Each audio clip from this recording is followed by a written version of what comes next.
ഇന്ന് ലോകത്ത് ഏറ്റവും ചർച്ച ചെയ്യപ്പെടുന്ന ഒരു വിഷയമാണ് ഈസാ നബിയുടെ ആഗമനം. ലോകാവസാനം അടുത്തെത്തി നിൽക്കുമ്പോൾ ചെറിയ അടയാളങ്ങൾ ഏറെക്കുറെ പുലർന്നു കഴിഞ്ഞ ഒരവസരത്തിൽ ചെറിയ അടയാളങ്ങളെയും വലിയ അടയാളങ്ങളെയും ബന്ധിപ്പിക്കുന്ന ഒരു ഘടകമുണ്ട്. അതാണ് ഖുറൂജുൽ മഹദി, ഇമാം മഹദിയുടെ പുറപ്പാട് റളിയല്ലാഹു അൻഹു. 50ഓളം ഹദീസുകൾ ഇമാം മഹദിയുടെ വിഷയത്തിൽ റിപ്പോർട്ട് ചെയ്യപ്പെട്ടിട്ടുണ്ട്. ഞാനിപ്പോ അങ്ങോട്ട് കടക്കുന്നില്ല. മഹദി ഇമാമിനെ പറ്റി നമ്മുടെ പ്രഭാഷകർ ഇന്ന് വേദികളിൽ ചർച്ച ചെയ്തുകൊണ്ടിരിക്കുകയാണ്. ഞാൻ കഴിഞ്ഞ ദിവസം നിലമ്പൂരിനടുത്ത് ചെറുകര മഹല്ലിലായിരുന്നു പരിപാടി. അവിടെ നാം ഇമാം മഹദിയെ പറ്റി വിശദീകരിച്ച് സംസാരിച്ചു. ഇന്നിപ്പോ നമുക്ക് സമയത്തിന്റെ പരിമിതി ഉള്ളത് കൊണ്ട് ഇമാം മഹദി വന്നു കഴിഞ്ഞാൽ ഉടനെ ദജ്ജാല് പുറപ്പെടുന്നതും ദജ്ജാലിനെ കൊല്ലാനാണ് ഈസാ നബി അലൈഹിസ്സലാമിന്റെ രണ്ടാമത്തെ വരവ്, ആഗമനം. അതുകൊണ്ട് ഇന്ന് നമുക്ക് ഈസാ നബിയുടെ ജനനവും മഹദി മറിയമിനെ പറ്റിയും ഈസാ നബിയുടെ ദൗത്യവും ഇനി രണ്ടാം വരവും ഒക്കെ നമുക്ക് ചർച്ച ചെയ്യാം. അതിനുള്ള സമയമേ നമുക്ക് ഇന്ന് ലഭിക്കുകയുള്ളൂ. പരിശുദ്ധ ഖുർആനിൽ ആലു ഇമ്രാൻ, ഇമ്രാൻ ഫാമിലി എന്നർത്ഥം വരുന്ന സൂറത്തിലും മറിയമിലും സൂറത്തുൻ നിസായിലും അല്ലാഹു തആല മറിയം ബീവിയുടെയും ഈസാ നബിയുടെയും ചരിത്രം വിശദീകരിച്ച് അല്ലാഹു പറയുന്നു. നമുക്കറിയാം, ഇന്ന് ലോകത്ത് ഏറ്റവും കൂടുതലുള്ള ക്രൈസ്തവ സമൂഹം അവര് ഈസാ നബിയെ അഥവാ യേശു എന്ന് അവർ പരാമർശിക്കുന്ന യേശുവിനെ അവർ ദൈവമായും കർത്താവായും മറിയമിനെ കർത്താവിന്റെ മാതാവായും ഒക്കെ സങ്കല്പിക്കുന്ന ഒരു കാലഘട്ടത്തിലൂടെ പോയിക്കൊണ്ടിരിക്കുക. യഥാർത്ഥത്തിൽ ഈസാ നബി ദൈവമാണോ? ഈസാ നബിയുടെ മാതാവായ മറിയം കർത്താവിന്റെ മാതാവാണോ എന്നൊക്കെ നമുക്ക് ഖുർആൻ കൊണ്ട് ഇന്ന് ചർച്ച ചെയ്യാം. അല്ലാഹു സുബ്ഹാനഹു വ തആല മനസ്സിലാക്കാനും പഠിക്കാനും പടച്ചോൻ നമുക്ക് തൗഫീഖ് നൽകട്ടെ. ബനൂ ഇസ്രായീലിലെ ഇസ്രായേൽ സന്താനങ്ങളിൽ ജീവിച്ചിരുന്ന ഒരു സാത്വികനായിരുന്നു ഫാഖൂദ് എന്ന് പറയുന്ന മനുഷ്യൻ. ബനൂ ഇസ്രായേൽ എന്ന് പറഞ്ഞാൽ ബഹുമാനപ്പെട്ട ഇസ്ഹാഖ് നബിയുടെ പേരാണ് ഇസ്രായേൽ. യാക്കൂബ് നബി അലൈഹിസ്സലാമിന്റെ പേരാണ് ഇസ്രായേൽ. യാക്കൂബ് നബിയുടെ മക്കളാണ് ബനൂ ഇസ്രായേൽ. ഇസ്രായേൽ സന്തതികൾ പരിശുദ്ധ ഖുർആനിൽ അല്ലാഹു തആല ഒരധ്യായം തന്നെ ഈ വിഷയം വിശദീകരിച്ചുകൊണ്ട് നമുക്ക് പഠിപ്പിച്ചു തരുന്നുണ്ട്. ബനൂ ഇസ്രായേലിലെ ഫാഖൂദ് എന്ന് പറയുന്ന മനുഷ്യന്റെ 2 പെൺമക്കളായിരുന്നു ഇഷാഉം ഹന്നത്തും. അതിൽ ഇഷായിനെ സക്കരിയ നബി വിവാഹം കഴിച്ചു, ഹന്നയെ ഇമ്രാനും കല്യാണം കഴിച്ചു. നോക്കൂ, ആ ദാമ്പത്തിക ജീവിതം മുന്നോട്ട് പോവുകയാണ്. അവരുടെ ദാമ്പത്തിക വല്ലരിയിൽ സന്താനങ്ങൾ ഉണ്ടായില്ല. അവർ 2 പേർക്കും ഒരു കുഞ്ഞിക്കാല് കാണാനുള്ള ഭാഗ്യമുണ്ടായില്ല. അങ്ങനെ ദീർഘകാലം മുന്നോട്ട് പോയി. ഒരു ദിവസം ഹന്നത്ത് ബീവി ഒരു മലഞ്ചരിവിൽ ഒരു മരത്തിന്റെ ചുവട്ടിലിരിക്കുമ്പോ മരച്ചില്ലയിൽ ഒരു തള്ളക്കുരുവി അതിന്റെ കുഞ്ഞുങ്ങൾക്ക് വായിൽ ഭക്ഷണം വെച്ചു കൊടുക്കുന്ന രംഗം മഹദി ഹന്ന കാണുകയാണ്. ഹന്ന അവിടെ വെച്ച് ദുആ ചെയ്തു, അല്ലാഹുവേ, നീ എനിക്ക് റബ്ബി ഹബ്ലി മിൻ ലദുൻക ദുർരിയ, നല്ല സന്താനങ്ങളെ നൽകണമേ. അല്ലാഹു തആല ആ പ്രാർത്ഥന സ്വീകരിക്കുന്നു. നോക്കൂ, അല്ലാഹു തആല മഹദി ഹന്നക്ക് സന്താനങ്ങൾ നൽകുകയാണ്. അതിന്റെ ലക്ഷണം മഹദി ഹന്ന അവരനുഭവിക്കുന്നു. പെട്ടെന്ന് അവർ പ്രഗ്നന്റായി, ഗർഭിണിയായി. ആ സമയം ഹന്നത്ത് ബീവി ചെയ്ത ഒരു പ്രാർത്ഥന വിശുദ്ധ ഖുർആനിലെ ആലു ഇമ്രാനിൽ അള്ളാഹു നമുക്ക് പഠിപ്പിച്ചു തരുന്നുണ്ട്.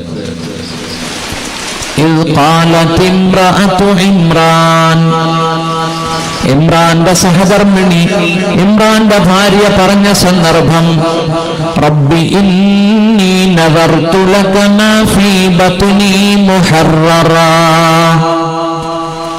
നാഥ, റബ്ബി ഇന്നി നദർതു, ഞാൻ നേർച്ചയാക്കുന്നു, മാ ഫീ ബത്നി മുഹററാ, എന്റെ വയറ്റിൽ കിടക്കുന്ന ഈ ശിശുവിനെ, മുഹററ, നിന്റെ പരിശുദ്ധ ഭവനമായ ബൈത്തുൽ മുഖദ്ദസിന്റെ ഖിദ്മത്തിന് വേണ്ടി ഞാൻ നേർച്ചയാക്കുന്നു. ഫതഖബ്ബൽ മിന്നി ഇന്നക അൻതസ് സമീഉൽ അലീം, നീ എന്നിൽ നിന്നും സ്വീകരിക്കണമേ, നീ കേൾക്കുന്നവനും അറിയുന്നവനുമാണ് റബ്ബേ. മഹദി ഹന്ന ഗർഭിണിയായ സമയത്ത് പ്രാർത്ഥിച്ചതാണത്. അല്ലാഹുവേ, ഈ വളർന്നു വരുന്ന വയറ്, ഞാൻ ഈ വയറ്റിൽ കിടക്കുന്ന കുഞ്ഞിനെ നിനക്ക് വേണ്ടി നേർച്ചയാക്കുന്നു, നിന്റെ ഭവനത്തിന്റെ ഖിദ്മത്തിന് വേണ്ടി, മസ്ജിദുൽ അഖ്സ ബൈത്തുൽ മുഖദ്ദസിന്റെ ഖിദ്മത്തിന് വേണ്ടി നീ സ്വീകരിക്കണമേ. നോക്കൂ, ഹന്നത്ത് പ്രസവിക്കുന്നതിന് മുമ്പ്, നവജാത ശിശുവിനെ കാണുന്നതിന് മുമ്പ് തന്നെ അവരുടെ ഭർത്താവ് ഇമ്രാൻ ഇഹലോകവാസം വെടിഞ്ഞു. ഇമ്രാൻ ആ സമൂഹത്തിൽ ഏറ്റവും ആദരിക്കപ്പെടുന്നവരായിരുന്നു, തൗറാത്തിൽ വലിയ പണ്ഡിതനായിരുന്നു, മസ്ജിദുൽ അഖ്സയിലെ ഇമാമായിരുന്നു എന്നൊക്കെ തഫ്സീറിന്റെ ഗ്രന്ഥങ്ങളിൽ കാണാം. ഏതായാലും ഇമ്രാൻ മരണപ്പെട്ടു, മഹദി ഹന്ന പ്രസവിക്കുകയാണ്. അല്ലാഹു ആ ഭാഗം പറയുന്നുണ്ട്, فلما وضعتها قالت رب إني وضعتها أنثى والله أعلم بما وضعت وليس الذكر كالأنثى وإني سميتها مريم وإني أعيذها بك وذريتها من الشيطان الرجيم. فلما وضعتها, മഹദി ഹന്നത്ത് പ്രസവിച്ചപ്പോൾ, ഖാലത്ത്, അവര് പറഞ്ഞു, റബ്ബി ഇന്നി വളഅതുഹാ ഉൻസാ, ഞാൻ പ്രസവിച്ചത് ഒരു പെൺകുഞ്ഞിനെയാണല്ലോ. വലൈസ ദകറു കൽ ഉൻസാ, ആണ് പെണ്ണിനെ പോലെയല്ലല്ലോ. അല്ലാഹുവേ, ഞാൻ പ്രസവിച്ചതൊരു പെണ്ണായി പോയല്ലോ. മഹദി ഹന്ന പ്രസവിച്ചു നോക്കുമ്പോൾ ഒരു പെൺകുഞ്ഞ്. ഹന്നത്ത് ബീവി പ്രസവിച്ചതൊരു പെൺകുഞ്ഞാണ്. അല്ലാഹുവേ, ഞാൻ പ്രസവിച്ചതൊരു പെണ്ണാണല്ലോ, ആണ് പെണ്ണിനെ പോലെയല്ലല്ലോ. വലൈസ ദകറു കൽ ഉൻസാ വഇന്നി സമ്മൈതുഹാ മറിയം, ഞാൻ ഈ കുഞ്ഞിന് മറിയം എന്ന് പേരിടുന്നു. വഇന്നി ഉഈദുഹാ ബിക വദുർരിയതഹാ, അല്ലാഹുവേ, ഞാൻ മറിയമിനെയും മറിയമിന്റെ സന്താനങ്ങളെയും നിന്നോട് കാവലിനെ തേടുന്നു. വദുർരിയതഹാ മിനശ്ശൈത്വാനിർ റജീം, നിന്റെ കാരുണ്യത്തിൽ നിന്നും ആട്ടി ഓടിക്കപ്പെടുന്ന പിശാചിന്റെ ശർറിൽ നിന്നും കാവലിനെ തേടുന്നു. ഹന്നത്ത് ബീവി പ്രസവിച്ച കുഞ്ഞാണ്. ആ കുട്ടിയുടെ പേരെന്താ? മറിയം. കണ്ടോ, ഷഫീഖിന് മനസ്സിലായി ചരിത്രം അല്ലേ? മറിയം വന്ന വഴി കണ്ടോ? ബനു ഇസ്രായേലിലെ ഫാഖൂദിന്റെ രണ്ട് പെൺമക്കളാണ് ഇഷാ, ഹന്നത്ത്. ഇഷാഇനെ സക്കരിയ നബി കെട്ടി, ഹന്നയെ മസ്ജിദുൽ അഖ്സയിലെ ഇമാമായിരുന്ന ഇമ്രാൻ കല്യാണം കഴിച്ചു. ഇമ്രാൻ വഫാത്താകുന്നതിന് മുമ്പ് ഹന്ന പ്രസവിച്ചു. ആ കുട്ടിയാണ് മറിയം. മനസ്സിലായില്ലേ? ഇനി നമുക്ക് പോകാം, വിഷയം ട്രാക്കിലെത്തി. നോക്കൂ, ഹന്നയുടെ ദുആ അല്ലാഹു സ്വീകരിക്കുകയാണ്. ഫതഖബ്ബലഹാ റബ്ബുഹാ ബിഖബൂലിൻ ഹസൻ. അല്ലാഹു ഹന്നയുടെ പ്രാർത്ഥന സ്വീകരിച്ചു. ബിഖബൂലിൻ ഹസൻ, ഉദാത്തമായി സ്വീകരിച്ചു. ഉദാത്തമായി സ്വീകരിച്ചു. ഹന്ന ദുആ ചെയ്തിരുന്നു, അല്ലാഹുവേ, ഈ വയറ്റിൽ കിടക്കുന്ന കുഞ്ഞിനെ ഞാൻ നിനക്ക് വേണ്ടി നേർച്ചയാക്കി, നിന്റെ ഭവനത്തിന്റെ, നിന്റെ പള്ളിയുടെ ഖിദ്മത്തിന് വേണ്ടി നേർച്ചയാക്കി. പ്രസവിച്ചപ്പോൾ പെൺകുഞ്ഞാണ്, ആണെന്ന നിയത്തിലാണ് നേർച്ചയാക്കിയത്. പ്രസവിച്ചപ്പോൾ പെണ്ണായിപ്പോയി. ആണ് പെണ്ണിനെ പോലെയല്ലല്ലോ. ആ സമയത്ത് ഹന്ന പറഞ്ഞ വാക്കുകളാണ്. എന്നിട്ട് ആ കുഞ്ഞിന് മറിയം എന്ന് പേര് വെക്കുന്നു. സുഹൃത്തുക്കളെ, അല്ലാഹു പറയുകയാണ്, മറിയമിനെ നാം സ്വീകരിച്ചു. ഫതഖബ്ബലഹാ റബ്ബുഹാ ബിഖബൂലിൻ ഹസൻ വഅംബതഹാ നബാതൻ ഹസനാ. മറിയമിനെ നന്നായി അല്ലാഹു വളർത്തുകയും ചെയ്തു. വകഫലഹാ സക്കരിയ. മറിയമിന്റെ സ്പോൺസർഷിപ്പ്, മറിയമിനെ എടുത്ത് സംരക്ഷിക്കാനുള്ള ഉത്തരവാദിത്വം അല്ലാഹു ഏൽപ്പിച്ചു. സക്കരിയ നബിയെ ഏൽപ്പിക്കുകയാണ്. കാരണം മറിയമിന്റെ ഉമ്മ ഹന്ന, ഹന്നയുടെ സഹോദരി ഇശാഅത്തിന്റെ ഭർത്താവാണ് സക്കരിയ. അപ്പൊ ആരാ? വേണമെങ്കിൽ എളാപ്പ എന്ന് പറയാം. അല്ലാഹു സക്കരിയ നബിയെ സംരക്ഷണം ഏൽപ്പിക്കുകയാണ്. നോക്കൂ, മഹദി ഹന്ന എന്ത് ചെയ്തു? മറിയമിനെ അല്ലാഹു വളർത്തി എന്നല്ലാഹു പറഞ്ഞു. വളരെ പെട്ടെന്ന് മറിയം വളർന്ന് വലുതായി. മറിയമിനെ അതാ ഹന്നത്ത് കൊണ്ടുപോയി കൊടുക്കുന്നു മസ്ജിദുൽ അഖ്സയിൽ, ബൈത്തുൽ മുഖദ്ദസിൽ. ബൈത്തുൽ മുഖദ്ദസിൽ സക്കരിയ നബി ഒരു വീട് പണിയുന്നു. ആ വീടിന്, റൂമിന് മെഹ്റാബ് എന്നാണ് അല്ലാഹു പറഞ്ഞത്. നോക്കൂ, ആ റൂമിലാണ് മറിയം വളർന്ന് വലുതായത്.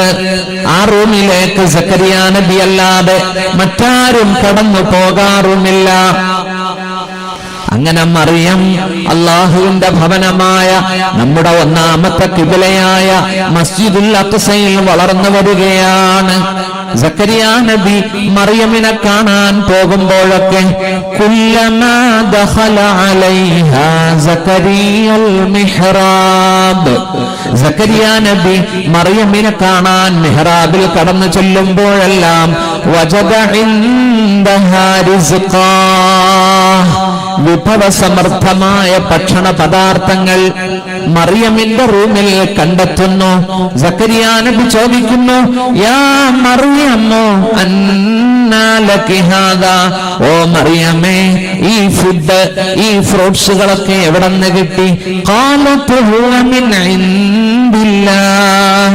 മറിയം പറയുന്നു, ഇതൊക്കെ അല്ലാഹു തന്നതാണ്, ദൈവികമാണ്. ഖാലത് ഹുവ മിൻ ഇൻദില്ലാഹ് ഇന്നല്ലാഹ യർസുഖു മൻ യശാഉ ബിഗൈരി ഹിസാബ്. അല്ലാഹു ഉദ്ദേശിക്കുന്നവർക്ക് കണക്കില്ലാതെ അവൻ കൊടുക്കുന്നു. അങ്ങനെ സക്കരിയ നബിയുടെ മേൽനോട്ടത്തിൽ, സ്പോൺസർഷിപ്പിൽ മറിയം വളർന്ന് വലുതായി. നോക്കൂ, അല്ലാഹു തആല സ്വർഗത്തിൽ നിന്ന് ഇറക്കിക്കൊടുത്ത കായ് കനികളായിരുന്നു അത്. മനസ്സിലായില്ലേ? അങ്ങനെ മറിയം പ്രായപൂർത്തിയോട് അടുക്കുകയാ. പീരീഡ് സമയത്തോട് അടുക്കുമ്പോ ആ പള്ളിയിൽ നിന്ന് ഇറങ്ങി വീട്ടിൽ, ബന്ധുവീട്ടിൽ താമസിച്ച് ശുദ്ധിയായി കഴിയുമ്പോ പള്ളിയിലേക്ക് മടങ്ങി വരും. അങ്ങനെ മറിയം കുളിച്ച് ശുദ്ധിയാകാൻ വേണ്ടി പള്ളിയിൽ നിന്നും പുറപ്പെടുന്നു. ഇനി ബാക്കി ചരിത്രം അല്ലാഹു പറയുന്നത് മറിയം എന്ന സൂറത്തിലാണ്, അധ്യായത്തിലാണ്. അല്ലാഹു പറയുന്നു, വദ്കുർ ഫിൽ കിതാബി മറിയം. അല്ലാഹുവിന്റെ ഗ്രന്ഥത്തിൽ, പരിശുദ്ധ വേദത്തിൽ മറിയമിനെ പറ്റി പറഞ്ഞ ഭാഗം സ്മരിക്കൂ നബിയെ. ഇതിൻ തബദത് മിൻ അഹ്ലിഹാ മകാനൻ ശർഖിയാ. മറിയം അവരുടെ കുടുംബത്തിൽ നിന്നും അതാ കിഴക്ക് ഭാഗത്തേക്ക് നീങ്ങിപ്പോവുകയാണ്. കിഴക്ക് ഭാഗത്തേക്ക് മറിയം പോവുകയാണ്. ഇതിൻ തബദതു മിൻ അഹ്ലിഹാ മകാനൻ ശർഖിയ ഫത്തഖദത് മിൻ ദൂനിഹിം ഹിജാബ. അവിടെ ഒരു മറയുണ്ടാക്കുന്നു. മറിയമിന് കുളിക്കാൻ വസ്ത്രം തിരുമുന്നതിന് വേണ്ടി അതാ കിഴക്ക് ഭാഗത്തൊരു മറയുണ്ടാക്കുന്നു. അപ്പൊ കുളിക്കാൻ മറ വേണമെന്ന് മനസ്സിലായില്ലേ? മറയില്ലാതെ കുളിക്കരുത്, ആണും പെണ്ണും കുളിക്കരുത്. ചില നദിയിലൊക്കെ ചെന്നാ, പുഴകളിൽ ചെന്നാ നമ്മുടെ മുസ്ലിം പെണ്ണുങ്ങൾ ഒരു മറയില്ലാതെ കുളിക്കുന്നത് കാണാം. മറ വേണ്ടേ ഷഫീക്ക്? നിങ്ങളൊരു പക്ഷേ ഈരാറ്റുപേട്ട വന്നാലും ഈ കുളി കാണാം. അത് പറഞ്ഞിട്ട് കാര്യമില്ല. ഞങ്ങളുടെ നാട്ടിൽ എല്ലാ പ്രാസംഗികരും വരുമ്പോ കളിയാക്കുന്ന ഒരു കാര്യമാണ്. ഇതെന്താ നിങ്ങളുടെ രണ്ട് പുഴയിലും ഇങ്ങനെ കാണാവല്ലോ ഈ കുളി? സുഹൃത്തുക്കളെ, പണ്ടൊക്കെ ഞങ്ങളും പുഴയിൽ പോവായിരുന്നു. ഇപ്പൊ എല്ലാവരും വീട്ടിൽ ബാത്റൂം സൗകര്യമൊക്കെ ആയി. ബാത്റൂം സൗകര്യം ഇല്ലാത്തവരായിരിക്കും ഒരു പക്ഷേ മറയില്ലാതെ പുഴയിൽ പോയി വസ്ത്രമൊക്കെ കഴുകി. അവർക്ക് പ്രത്യേകിച്ച് സ്ത്രീകൾക്ക് കുളിക്കാൻ കുളിക്കടവുണ്ട്. പക്ഷെ എന്നാലും അവിടെ ഒന്നും ഒരു മറയില്ല. നോക്കൂ, മറിയം കിഴക്ക് ഭാഗത്തേക്ക് ചെന്ന് ഒരു മറയുണ്ടാക്കി. ഫത്തഖദതു മിൻ ദൂനിഹിം ഹിജാബ, ഒരു ഹിജാബ്, ഒരു മറയുണ്ടാക്കി.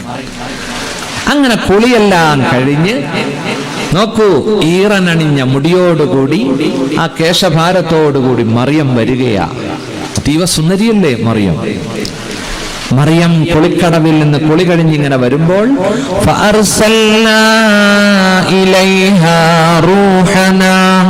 നാം അയക്കുന്നു. അല്ലാഹു പറയുകയാണ്, അവളിലേക്ക്, മറിയമിലേക്ക് റൂഹന, നമ്മുടെ റൂഹിനെ, ജിബ്രീലിനെ നാം അയക്കുന്നു അലൈഹിസ്സലാം. ഫതമസ്സല ലഹാ ബശറൻ സവിയ്യാ. ജിബ്രീൽ യഥാർത്ഥ രൂപത്തിലല്ല ചെന്നത്. ഫതമസ്സല ലഹാ, വേഷപ്രച്ഛന്നനായി, ബശറൻ സവിയ്യാ, നല്ല യുവകോമളന്റെ രൂപത്തിൽ, ഒരു യുവാവിന്റെ രൂപത്തിൽ വേഷം സ്വീകരിച്ചുകൊണ്ട് അതാ മുഖറബുൽ അംലാഖ് മലക്ക് ജിബ്രീലിനെ അല്ലാഹു മറിയമിന്റെ അടുത്തേക്ക് പറഞ്ഞു വിടുന്നു. നല്ലൊരു സുമുഖനായ ചെറുപ്പക്കാരനെ കണ്ടപ്പോ, അതും കുളിക്കടവിൽ വെച്ച് കണ്ടപ്പോ മറിയം ഞെട്ടിപ്പോയി. ഖാലത് ഇന്നി അഊദു ബിർറഹ്മാനി മിൻക ഇൻ കുൻത തഖിയ്യാ. മഹദി മറിയം പറയുകയാണ്, ഇന്നി അഊദു ബിർറഹ്മാൻ, പരമകാരുണികനോട് ഞാൻ കാവലിനെ തേടുന്നു, മിൻക, നിന്നിൽ നിന്നും, ഇൻ കുൻത തഖിയ്യാ, നീ മുത്തഖിയാണെങ്കിൽ മാറിപ്പോകണം, നിന്റെ ഉപദ്രവത്തിൽ നിന്നും ഞാൻ അല്ലാഹുവിനോട് കാവലിനെ തേടുന്നു. ഇന്നൊരു പെൺകുട്ടിക്ക് ഒറ്റയ്ക്ക് പുറത്തിറങ്ങാൻ പറ്റുമോ? 14 വയസ്സുള്ള ഒരു പെൺകുട്ടിയെ ജാർഖണ്ഡിൽ 18 വയസ്സുകാര് ബലാത്സംഗം ചെയ്യാൻ ശ്രമിക്കുന്ന രംഗം വാട്സാപ്പിൽ ഇന്നലെയൊക്കെ വന്നിരുന്നു. ഭയ്യ ഭയ്യ എന്ന് പറഞ്ഞ ആ പെൺകുട്ടി നിലവിളിക്കുക. മനസ്സിലായില്ലേ? ഓരോരുത്തർ വന്നിട്ട് ചുരിദാറെ പിടിച്ച് വലിച്ചു കീറുന്നു. ഒരാള് എന്തൊക്കെയാ കാണിക്കുന്ന പരസ്യമായിട്ട് കുറെ നേരം കാണിക്കുക.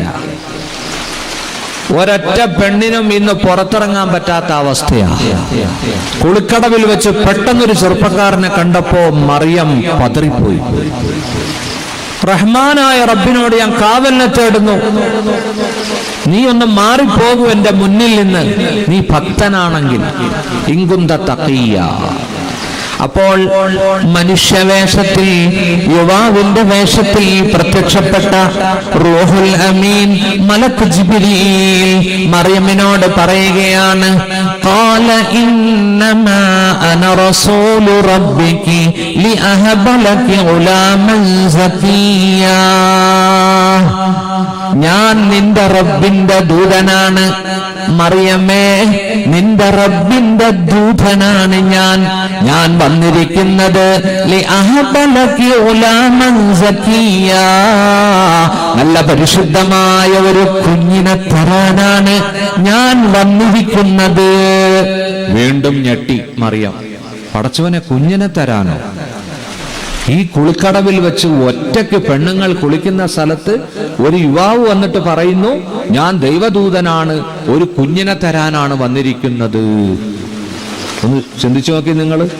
നമ്മുടെ പെണ്ണുങ്ങളൊക്കെ ആണെങ്കിൽ ഒരൊറ്റ ഓട്ടം ഓടും, ഇല്ലേ അല്ലേ? അതോ ഫോൺ നമ്പർ മേടിക്കുവോ? എന്നോട് ഇന്നലെ ചെറുപ്പക്കാരൻ പറയാ, ഉസ്താദേ ഭയങ്കര ഒരു ഭാഗ്യം ഇന്നലെ ഉണ്ടായി. എന്താടാ? അതെ അതെ, ഒരു പെണ്ണെന്നെ ഇന്നലെ എനിക്ക് മെസ്സേജ് വിട്ടു. എന്താടാ മെസ്സേജ് വിട്ടെ? ഹൈ എന്നെ വിളിച്ചിരിക്കുക. ഹൈ. ഞാൻ നീ തിരിച്ചെന്ത് മെസ്സേജാ വിട്ടത്? ഞാൻ ഹായ്ന്ന് നീട്ടി വിട്ടു. എനിക്ക് ഹായ് എന്നൊരു മെസ്സേജ് വന്നപ്പോ ഞാൻ എന്ത് ചെയ്തു?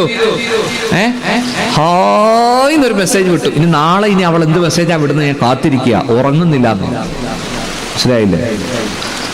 നോക്കൂ, മറിയം ഞെട്ടിപ്പോയി. മറിയം പറയുകയാണ്, ഖാലത്ത് അന്നാ യകൂനു ലീ ഗുലാം വലം യംസസ്നി ബശറുൻ വലം അകു ബഗിയാ. ഖാലത്ത് മറിയം പറയുകയാണ്, അന്നാ യകൂനു ലീ ഗുലാം, എനിക്കെങ്ങനെയാണ് ഒരു കുട്ടി ജനിക്കുക? വലം യംസസ്നി ബശറുൻ, ഒരു പുരുഷൻ എന്നെ സ്പർശിച്ചിട്ടില്ല, ഒരു പുരുഷൻ എന്നെ തൊട്ടിട്ടില്ല. വലം അകു ബഗിയാ, ഞാൻ ദുർനടപ്പുകാരിയുമല്ല, ഞാൻ അഭിസാരികയുമല്ല, എന്റെ വിവാഹം കഴിഞ്ഞിട്ടില്ല. ഒരു പുരുഷൻ അവിഹിത ബന്ധത്തിലൂടെ എന്നെ തൊട്ടിട്ടില്ല, ഞാൻ ദുർനടപ്പുകാരിയുമല്ല. മറിയം പറഞ്ഞത് പ്രകൃതി നിയമമാ. ഒരു സ്ത്രീ ഗർഭിണിയാകണമെങ്കിൽ, ഒരു സ്ത്രീക്ക് കുട്ടിയുണ്ടാകണമെങ്കിൽ അവളുടെ കല്യാണം കഴിയണം, അല്ലെങ്കിൽ അവിഹിത ബന്ധത്തിന് അവൾ മുതിരണം, അല്ലേ? മറിയം പറയുകയാണ്, എന്നെ ഒരു പുരുഷൻ തൊട്ടിട്ടില്ല, ഞാനാണെങ്കിൽ മോശക്കാരി പെണ്ണുമല്ല, എനിക്കെങ്ങനെ കുട്ടിയുണ്ടാവും? അപ്പോൾ നോക്കൂ, യുവാവിന്റെ വേഷത്തിൽ മുന്നിൽ വന്ന് നിൽക്കുന്ന യുവകോമളൻ ജിബ്രീൽ പറയുകയാണ്, ഖാല കദാലികി ഖാല റബ്ബുകി ഹുവ അലയ്യ ഹയ്യിൻ. മറിയമേ, നീ പറഞ്ഞത് പ്രകൃതി നിയമമാണ്. ഖാല കദാലികി ഖാല റബ്ബുകി, നിന്റെ നാഥൻ പറയുന്നു, ഹുവ അലയ്യ ഹയ്യിൻ. ഒരു പുരുഷന്റെ തുണയില്ലാതെ, ഒരു പുരുഷൻ എന്ന മീഡിയേറ്റർ ഇല്ലാതെ, മധ്യസ്ഥനില്ലാതെ ഒരു സ്ത്രീക്ക് നിനക്ക് കുഞ്ഞിനെ തരാൻ ഹുവ അലയ്യ ഹയ്യിൻ. അല്ലാഹു പറയുന്നു, അതെനിക്ക് എളുപ്പമുള്ള കാര്യമാണ്, അതെനിക്ക് എളുപ്പമുള്ള കാര്യമാണ്. അല്ലാഹു തആലയ്ക്ക് എളുപ്പമാണ് ഒരു പുരുഷനില്ലാതെ ഒരു സ്ത്രീക്ക് ഒരു കുഞ്ഞിനെ കൊടുക്കാൻ. വലിനജഅലഹു ആയതൻ ലിന്നാസി വറഹ്മതൻ മിന്നാ. യുവാവിന്റെ വേഷത്തിൽ വന്ന ജിബ്രീൽ പറയുകയാണ്, വലിനജഅലഹു ആയതൻ ലിന്നാസ്, ആ കുഞ്ഞ് ജനങ്ങൾക്ക് ദൃഷ്ടാന്തമായിരിക്കും. വറഹ്മതൻ മിന്നാ, നമ്മുടെ ഭാഗത്ത് നിന്ന് റഹ്മത്തുമായിരിക്കും. അതെന്തിനാണെന്നറിയോ? മറിയമിനെ ആശ്വസിപ്പിക്കാൻ വേണ്ടി പറഞ്ഞു. നോക്കൂ, അല്ലാഹു തആല എന്ത് ചെയ്തു? ഇനി അവിടെ ഒന്നും സംസാരിക്കാൻ സമയമില്ല. വകാന അംറൻ മഖ്ളിയാ, ആ കാര്യം നടന്നു കഴിഞ്ഞു. വകാന അംറൻ മഖ്ളിയാ, അത് നടന്നു കഴിഞ്ഞു. ഏത് ആ കാര്യം നടന്നു കഴിഞ്ഞു. അതെങ്ങനെയാ നടന്നേ? അത് പറയട്ടെ. നോക്കൂ, രണ്ട് സ്ത്രീകളെ വിശ്വാസികൾക്ക് മാതൃകയായി ഖുർആൻ അവതരിപ്പിക്കുന്നുണ്ട്. അതിലൊന്നാരാ? ഒന്ന് മറിയം, മറ്റൊന്നാരാ? ഫറോവയുടെ ഭാര്യയായ ആസിയ. രണ്ടു സ്ത്രീകൾ വിശ്വാസികൾക്ക് മാതൃകയാണ്.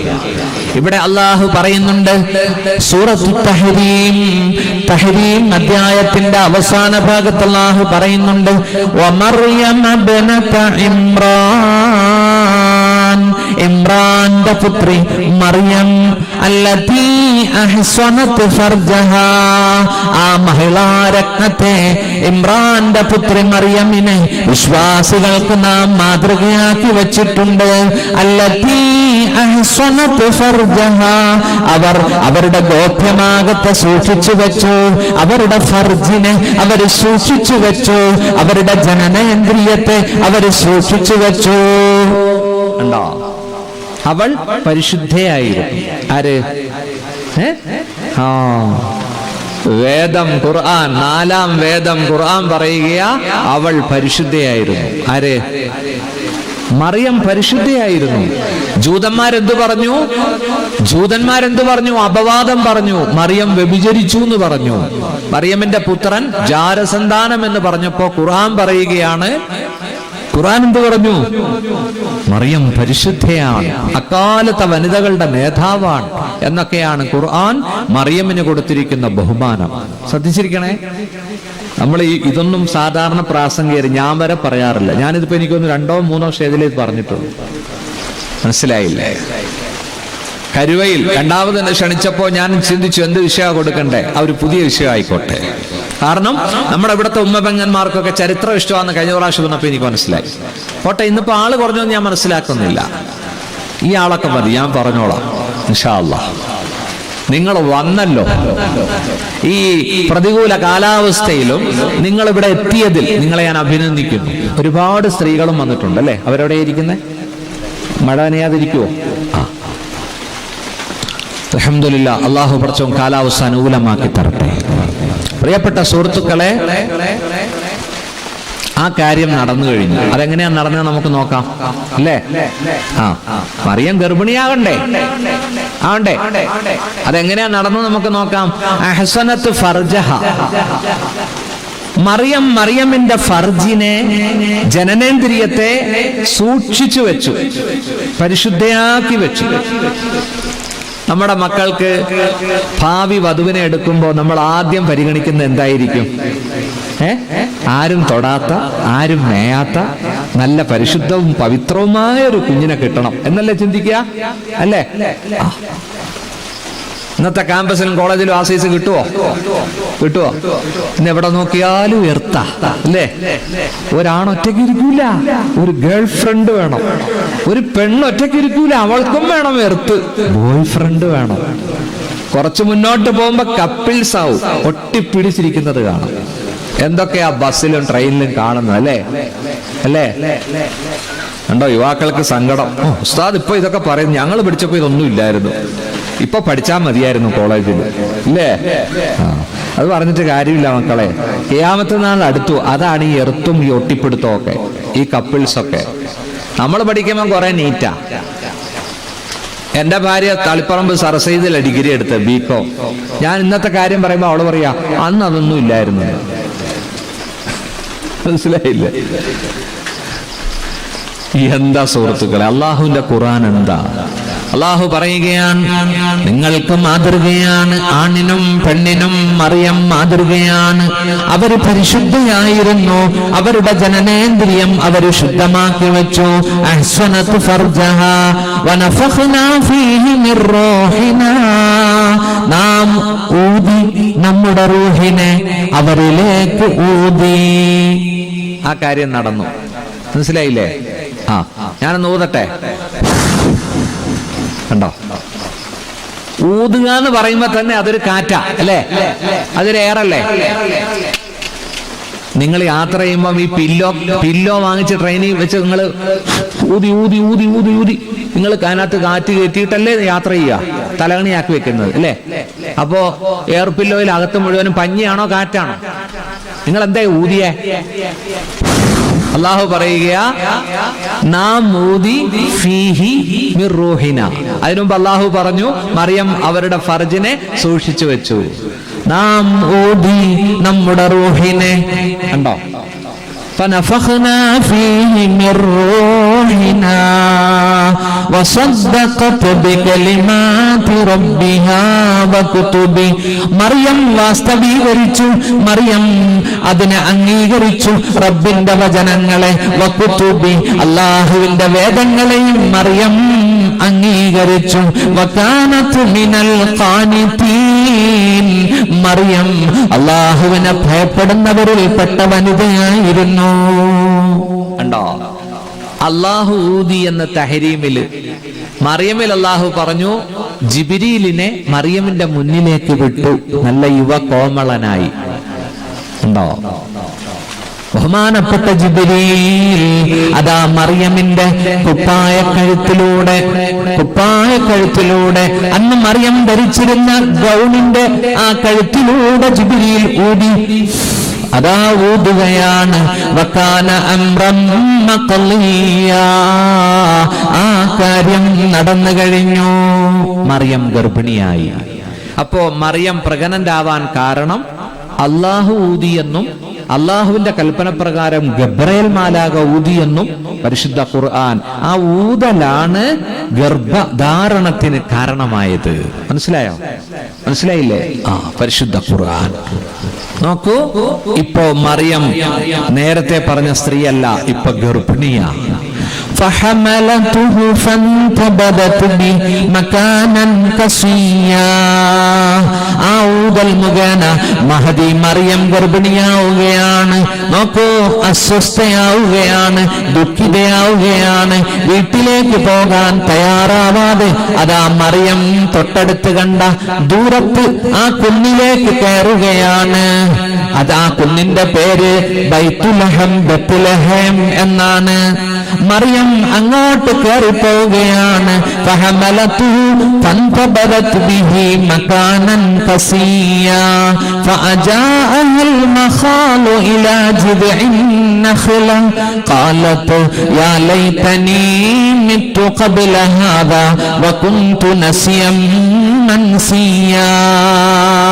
അല്ലാഹു പറയുകയാണ്, ആ കുന്നിന്റെ മുകളിലേക്ക് അകലത്തിലേക്ക് മറിയം കയറിപ്പോകുന്നു. അവിടെ ഒരു ഈന്തപ്പന മരം ഉണങ്ങി നിൽക്കുന്നു. ആ ഈന്തപ്പന മരത്തിന്റെ അടുത്തേക്ക് ഗർഭിണിയായ മറിയം നടന്നു പോകുന്നു. എന്നിട്ട് ആ മരത്തെ ചുറ്റുവരിയുന്നു, കെട്ടിപ്പിടിക്കുന്നു. കാലത്ത് മറിയം പറയുന്നു, മറിയം പറയുകയാണ്, ലൈതനീ മിത്തു, ഞാനൊന്നും മരിച്ചു പോയിരുന്നെങ്കിൽ, വകുന്തു നസിയം മൻസിയ, ഞാൻ ഈ കുഞ്ഞിനെ കാണുന്നതിനു മുമ്പ് വിസ്മൃതിയുടെ ലോകത്തിൽ ലയിച്ചു പോയിരുന്നെങ്കിൽ, ഞാനൊന്നും മരണപ്പെട്ടിരുന്നെങ്കിൽ, ഞാനൊന്നും മറപ്പിക്കപ്പെട്ടിരുന്നെങ്കിൽ. അതാ മറിയം കരയുകയാണ്. ഈന്തപ്പനെ കെട്ടിപ്പിടിച്ചുകൊണ്ട് മറിയം വാരിപ്പുണർന്നപ്പോൾ ആ ഈന്തപ്പന മരം പച്ചപ്പുള്ളതായി എന്ന് തഫ്സീറിൽ കാണാം. ആ മരം, അതിന്റെ ഗ്രീനറി, അതിന്റെ അഴക്, അതിന്റെ ഭംഗി പുറത്തു കാണിക്കാൻ തുടങ്ങി. മറിയമിന്റെ കറാമത്തായി മുഫസ്സിറുകൾ അത് രേഖപ്പെടുത്തുന്നു. അങ്ങനെ കെട്ടിപ്പിടിച്ചു ആ മരത്തെ. അല്ലാഹുവേ, ഞാനൊന്ന് മരിച്ചിരുന്നെങ്കിൽ, ഞാനൊന്ന് വിസ്മൃതിയുടെ ലോകത്തിൽ ലയിച്ചു പോയിരുന്നെങ്കിൽ. നോക്കൂ, പ്രസവം നടക്കുകയാണ്. മറിയം കരയുകയാണ്. ഞാൻ എന്ത് പറയും സമൂഹത്തോട്, വീട്ടുകാരോട്? ജനങ്ങൾ എന്നെ തെറ്റിദ്ധരിക്കുമല്ലോ. ഈ കുഞ്ഞിന്റെ ഉപജ്ഞാതാവാരാണ്, ഞാൻ തെറ്റുകാരിയാണ്, പാപിയാണെന്നൊക്കെ ജനങ്ങൾ പറയുമല്ലോ. മറിയം ദുഃഖിക്കുകയാണ്. ആ സമയത്തൊരു അശരീരി കേൾക്കുന്നു. ആ മലയുടെ അടിവാരത്ത് നിന്നും മറിയമിനെ വിളിക്കുന്നു. അല്ലാ തഹ്സനീ, മറിയമേ ദുഃഖിക്കണ്ട. ഖദ് ജഅല റബ്ബുകി തഹ്തകി സരിയാ, നീ നിൽക്കുന്ന മലയടിവാരത്തിന്റെ താഴെ അതാ നല്ലൊരു തെളിനീരൊഴുകുന്നു, ഉറവ പൊട്ടു അല്ലാഹു ഒഴുക്കുകയാണ്. മറിയമിനോട് പറയുന്നു, മറിയമേ നീ ദുഃഖിക്കണ്ട, നീ നിൽക്കുന്ന മലയുടെ താഴ്ഭാഗത്ത് നല്ലൊരു ശുദ്ധമായ തെളിനീരൊഴുകുന്നു. ഖദ് ജഅല റബ്ബുകി തഹ്തകി സരിയാ നീ ഇപ്പോൾ പിടിച്ചിരിക്കുന്ന ഈന്തപ്പന മരമില്ലേ, നോക്കൂ, ആ വെള്ളം കുടിക്കണം. നിന്റെ കണ്ണ് കുളിർമയാവട്ടെ. നിന്റെ നവജാത ശിശുവിനെ, ആ കുട്ടിയെ നീ നോക്കൂ മറിയമേ എന്നൊരു വിളി ആ മലയുടെ ഒരു ഭാഗത്തു നിന്നുണ്ടാവുകയാണ്. ഫനാദാഹ, ഉണ്ടോ? അവളെ വിളിച്ചു എന്ന് അള്ളാഹു പറഞ്ഞത്. ഒരു അശരീരം, ശരീരം കാണുന്നില്ല, ഒരു ശബ്ദം മാത്രം, വോയിസ് കേൾക്കാം. മറിയം എന്ത് ചെയ്തു? ഈത്തപ്പനെ പിടിച്ച് കുലുക്കിയപ്പോ നല്ല പഴുത്ത ഈത്തപ്പഴം. താഴത്തോട്ട് നോക്കിയപ്പോ നല്ലൊരു ഉറവ. അല്ലാഹ് പറഞ്ഞ പോലെ ചെയ്തു. ഈത്തപ്പഴം തിന്നു, വെള്ളവും കുടിച്ചു. ഗർഭിണികൾ ചെയ്യേണ്ട കാര്യമായി പറഞ്ഞ അല്ലാഹു തആല. ഇത് 1-ാം മാസം ആവുമ്പോൾ തന്നെ പോകും ആശുപത്രിയിലേക്ക്, മൾട്ടി സ്പെഷ്യാലിറ്റി. അവര് പറയും വിശ്രമിക്കണേ വിശ്രമിക്കണേ, ശരീരം ഇളകല്ലേ. നമുക്കെന്താ പറയാനുള്ളത്? ഫർളും സുന്നത്തും ഒക്കെ നിസ്കരിച്ചോ താത്താ നമുക്ക് പറയാനുള്ളത്. ഇസ്രാഖും ദുഹായി തഹജ്ജുദും ഒക്കെ നിസ്കരിച്ചോ. ഡോക്ടേഴ്സ് എന്ത് പറയും? അനങ്ങല്ലേ ഇളകല്ലേ, ഈ വൈറ്റമിൻസ് ഗുളിക, കുറെ വൈറ്റമിൻസ് ഗുളികയും കൊടുക്കും. സുബ്ഹാനല്ലാഹ്, പ്രസവിക്കുവോ? ശരീരം ഇളകൂല ഈ സാധനം. സീരിയലും കണ്ടോണ്ടിരിക്കുക, കിനാവള്ളിയൊക്കെ കണ്ടോണ്ടിങ്ങനെ ഇരിക്കും. എവിടെ പ്രസവിക്കും? പ്രസവവേദന എടുത്താലും പ്രസവിക്കൂല, കൊണ്ടുപോയി കീറും, സിസേറിയൻ പേരിടും. എന്നിട്ട് പറയും അവള് പ്രസവിച്ചത് ഇവിടെയാ, മൾട്ടി സ്പെഷ്യാലിറ്റിയിലാ. നിങ്ങളുടെ മൾട്ടി ഇവിടെ ഉണ്ടല്ലോ, എന്താ മീഡിയ സിറ്റിയിൽ, മെഡിസിറ്റിയിൽ. ഹബീബേ, ഒരു 4-5 മാസം കഴിയുമ്പോ നല്ല ഈത്തപ്പഴം മേടിച്ചു കൊടുക്ക്. ആർക്ക്? ലൈഫ് പാർട്ട്ണർക്ക്. 3 മാസത്തിന് മുമ്പ് കൊടുക്കല്ലേ. ഈത്തപ്പഴം ചൂടാ, തട്ടിപ്പോവും. പപ്പായയും കൊടുക്കരുത്. പപ്പായ ഞങ്ങളുടെ ഇരാറ്റുപേട്ട ഓമയ്ക്കാന്ന് പറയും. നിങ്ങളെന്ത് പറയും? ഇത് രണ്ടും അല്ലാത്തൊരു ഭാഷയാ കൊല്ലംകാരുടേത്. കപ്പളയ്ക്ക.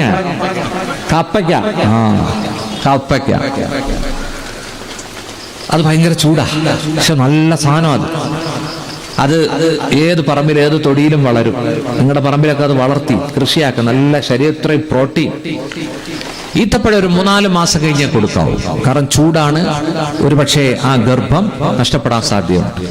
അതേസമയം സുഹൃത്തുക്കളെ, ഒരു 6-7 മാസം നോക്കൂ, പൂർണ്ണ വളർച്ച 6 മാസം കഴിയുമ്പോൾ ആ കുട്ടിക്ക് നല്ല ഈത്തപ്പഴം മാതാവ് തിന്നുന്നതിലൂടെ കുട്ടിക്ക് നല്ല കളറുണ്ടാവും.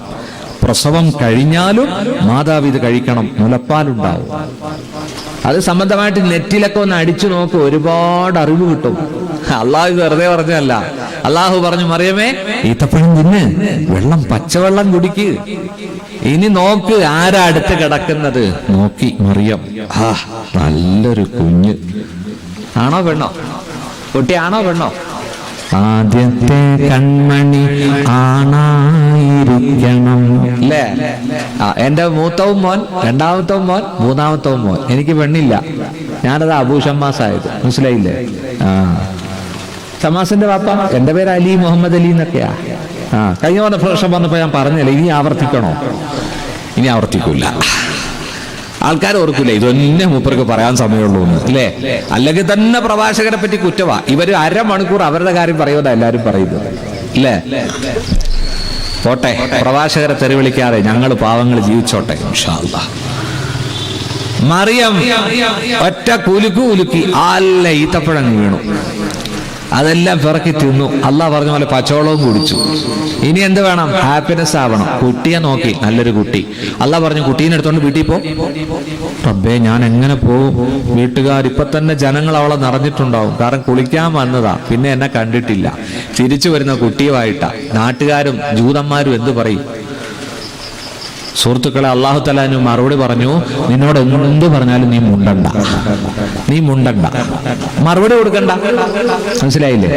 വകുലി വശ്റബി വഖർരി ഐനാ ഫഇമ്മാ തറയിന്ന മിനൽ ബശരി അഹദാ. ജനങ്ങളിൽ ആരെങ്കിലും നിന്നെ കണ്ടാൽ ഫഖൂലി ഇന്നി നദർതു ലിർറഹ്മാനി സൗമാ, നീ പറയണം ഞാൻ അല്ലാഹുവിന് വേണ്ടി മൗന നോമ്പ് നോറ്റിരിക്കുന്നു. സംസാരിക്കുകയില്ല, മൗന നോമ്പ് ആചരിക്കുകയാണ്. കണ്ടോ? لن نكلم اليوم إنسيا فأتت به قومها تحمله. കുഞ്ഞിനെയും എടുത്തുകൊണ്ട് ചുമന്നുകൊണ്ട് ജനതയുടെ അടുത്തേക്ക് പോവുകയാണ്. അപ്പോൾ വീടും കുടുംബവും നാട്ടുകാരും ബന്ധുക്കളും നിറഞ്ഞു നിൽക്കുകയാണ്. ഖാലൂ യാ മറിയം, അവര് പറഞ്ഞു, ഓ മറിയമേ, ലഖദ് ജിഇതി ശൈഅൻ ഫരിയാ, നീ ഗുരുതരമായ തെറ്റാണ് ചെയ്തിരിക്കുന്നത്. മാ കാന അബൂകി ഇംറഅ സൗ വമാ കാനത് ഉമ്മുകി ബഗിയ, നിന്റെ പിതാവ് നല്ല മനുഷ്യനായിരുന്നു, നിന്റെ ബാപ്പ മോശക്കാരനല്ലായിരുന്നു. വമാ കാനത് ഉമ്മുകി ബഗിയ, നിന്റെ ഉമ്മ മറിയമേ, നിന്റെ ഉമ്മയുണ്ടല്ലോ ഹന്നത്ത്, അവരും ദുർനടപ്പുകാരിയല്ലായിരുന്നു. നീ എന്തായി ചീത്തയായേ? നിനക്കെവിടുന്നേ കുട്ടിയെ കിട്ടിയേ? ഒരുപാട് ചോദ്യങ്ങൾ വരാൻ തുടങ്ങി. അള്ളാഹ് എന്ത് പറഞ്ഞു? ആരെന്ത് ചോദിച്ചാലും മുണ്ടണ്ടെന്നല്ലേ അള്ളാഹ് പറഞ്ഞേ? മൗന നോമ്പ്. കണ്ടോ? മറിയം ഉണ്ടായിരുന്നപ്പോ അവർക്ക് ദേഷ്യം വരാൻ തുടങ്ങി. വീണ്ടും അവർ പറഞ്ഞപ്പോ മറിയം എന്ത് ചെയ്തു? ആ കുഞ്ഞു കിടക്കുന്ന തൊട്ടിലേക്ക് ഇഷാറ ചെയ്തു, വിരൽ ചൂണ്ടി. എന്നോട് ചോദിക്കണ്ട, ആ കുട്ടിയോട് ചോദിച്ചു. ഖാലൂ കൈഫ നുകല്ലിമു മൻ കാന ഫിൽ മഹ്ദി സബിയ. അവര് പറഞ്ഞു, തൊട്ടിലിൽ കിടക്കുന്ന നവജാത ശിശുവിനോട് ഞങ്ങൾ എങ്ങനെ സംസാരിക്കാനാണ്? നീ എന്താ വിവേകമായി പറയുന്ന മറിയമേ? തൊട്ടിലിൽ കിടക്കുന്ന കുഞ്ഞിനോട് ചോദിക്കാറോ? നോക്കൂ, തൊട്ടിലിൽ കിടക്കുന്ന കുഞ്ഞ് അതിന് മറുപടി പറയുകയാ. ഖാല ഇന്നി അബ്ദുല്ലാഹ് ആതാനിയൽ കിതാബ് വജഅലനി നബിയ്യാ. തൊട്ടിലിൽ കിടക്കുന്ന കുഞ്ഞ് പറയുകയാണ്, ഖാല ഇന്നി അബ്ദുല്ലാഹ്, ഞാൻ ദൈവദാസനാണ്, അല്ലാഹുവിന്റെ അടിമയാണ്, ജാരസന്താനമല്ല, എന്റെ ഉമ്മ വ്യഭിചരിച്ചിട്ടുമില്ല. ഖാല ഇന്നി അബ്ദുല്ലാഹ് ആതാനിയൽ കിതാബ്, അവൻ എനിക്ക് വേദം തന്നിട്ടുണ്ട്, ഇഞ്ചീൽ. വജഅലനി നബിയ്യ, അവൻ എന്നെ പ്രവാചകനുമാക്കിയിട്ടുണ്ട്. വജഅലനി മുബാറകൻ ഐനമാ കുന്തു, ഞാൻ എവിടെയായിരുന്നാലും ബർക്കത്തുള്ള ശിശുവാണ്, അനുഗ്രഹീതനാണ്. വഅവസാനി ബിസ്സലാത്തി വസ്സകാത്തി മാ ദുംതു ഹയ്യ, ഞാൻ ജീവിച്ചിരിക്കുന്ന കാലത്തോളം നമസ്കരിക്കാനും സക്കാത്ത് കൊടുക്കാനും അല്ലാഹു എന്നോട് വസിയത്ത് ചെയ്തിട്ടുണ്ട്. കണ്ടോ, അവിടെ അല്ലാഹു തആല എന്ത് പറഞ്ഞു? സക്കാത്ത് കൊടുക്കണമെന്ന് പറഞ്ഞു. ഉണ്ടോ? ഞാൻ ജീവിച്ചിരിക്കുന്ന കാലത്തോളം നിസ്കരിക്കാനും സക്കാത്ത് കൊടുക്കാനും അല്ലാഹു വസിയത്ത് ചെയ്തിട്ടുണ്ട്. വജഅലനി മുബാറകൻ ഐനമാ കുന്തു വഔസാനി ബിസ്സലാത്തി വസ്സകാത്തി മാ ദുംതു ഹയ്യാ വബർറൻ ബിവാലിദതി വലം യജഅൽനി ജബ്ബാറൻ ശഖിയാ. എന്റെ സ്നേഹനിധിയായ എന്റെ ഉമ്മയ്ക്ക് പുണ്യം ചെയ്യാനും അല്ലാഹു വസിയത്ത് ചെയ്തിട്ടുണ്ട്. വബർറം ബിവാലിദതി. അതെന്താ അവിടെ ഉമ്മാനെ മാത്രം പറയാൻ കാരണം? എന്താ വാപ്പാനെ പറയാഞ്ഞത്? ഓ എന്താ?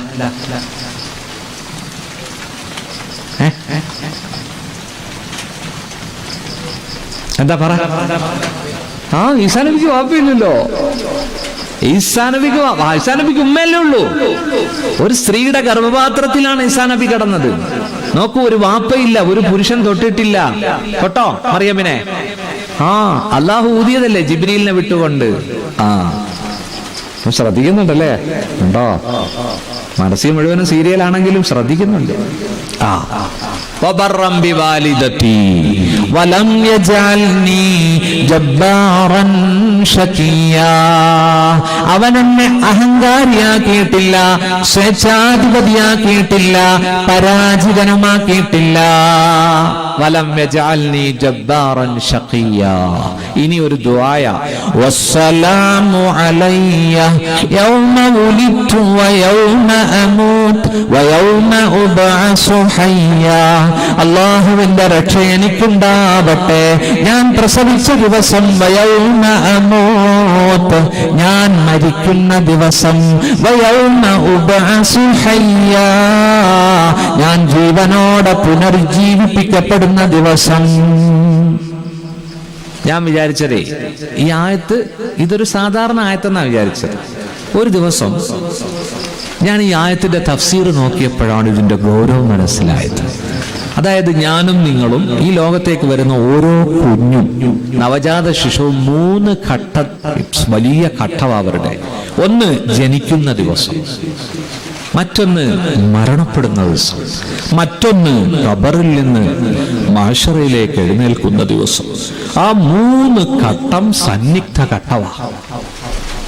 നോക്കൂ, ബാപ്പ ആശുപത്രിയുടെ വരാന്തയിൽ കൂടെ ആയത്തുൽ കുർസി ഓതി നടക്കുക. യാ ലത്തീഫ് യാ അല്ലാഹ്, എന്റെ വൈഫൈയുടെ പ്രസവം എളുപ്പമാക്കണേ. വൈഫല്ല, വൈഫൈ. ഇനി ഭാര്യയ്ക്ക് വൈഫൈ എന്നാ പറയാ. മനസ്സിലായില്ലേ? ഭർത്താവിന് എന്ത് ചെയ്യാൻ പറ്റും? ആയത്തുൽ കുർസി ഓതി നടക്കാനല്ലേ പറ്റുള്ളൂ. അവള് ലേബർ റൂമിനകത്താ. ആ പാവം പെങ്കൊച്ച് പൂർണ്ണ ഗർഭിണിയാ. അവൾ അനുഭവിക്കുന്ന വിഷമം ആർക്കറിയാം? ചുണ്ടൊക്കെ വറ്റി ഉണങ്ങി, സുബ്ഹാനല്ലാഹ്, പച്ച ഡ്രസ്സൊക്കെ ഇട്ട് പ്രസവം നടക്കുമോ അതോ സിസ്റ്റർമാർ വന്ന് കീറുവോ ഒന്നും പറയാൻ പറ്റൂല. വസ്സലാമു അലയ്യ യൗമ വുലിത്തു, ഞാൻ ജനിച്ചു ദുനിയാവിലേക്ക് വരുന്ന ദിവസം അള്ളാഹുവിന്റെ രക്ഷ എനിക്കുണ്ടാവട്ടെ. അള്ളാഹു നമ്മുടെ എല്ലാവരുടെയും, ആരെല്ലാം ഗർഭിണിയാണോ പടച്ചവൻ അവരുടെ എല്ലാം പ്രസവവേദന എളുപ്പമാക്കി തരട്ടെ. ആമീൻ.